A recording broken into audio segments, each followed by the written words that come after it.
Why are Middle Eastern countries rich in oil and history drowning in debt? How is foreign aid shaping their policies, borders, even their future? This is the untold story of Arab debt and why the cycle never seems to break.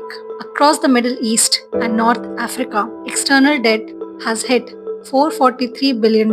It's not just a number. For countries like Egypt, Jordan, Lebanon, and Sudan, it's survival. From 2013 till now, the region's debt has steadily grown. But why? Let's take Jordan. It receives US aid worth 3% of its GDP, three times the global average. In return, it signed a peace treaty with Israel in 1994, helped by $700 million debt forgiveness.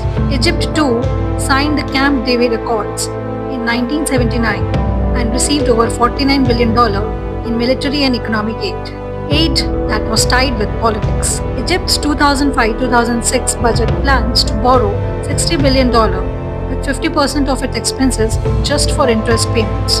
Imagine half of your money just goes to paying off past loans. Finance ministers say borrowing is necessary for health and education.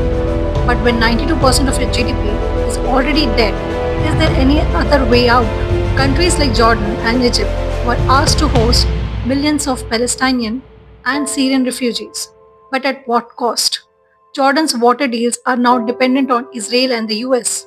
And when the Trump administration suddenly cuts US aid, Jordan's economy shook. EU aid, less politically tied, helped but not enough. Lebanon is now textbook debt trap. It defaulted in 2019, banks collapsed, its currency lost 98% of value. The IMF stepped in with $3 billion, but reforms? Still pending. Years of elite corruption and no reforms created a shadow economy, benefiting a few, trapping millions. So, is borrowing broken? Not always. South Korea was once poor too. So were Vietnam and Georgia. They borrowed but reformed, rebuilt, and grew. In the Middle East, many nations borrow but don't reform. That's the trap.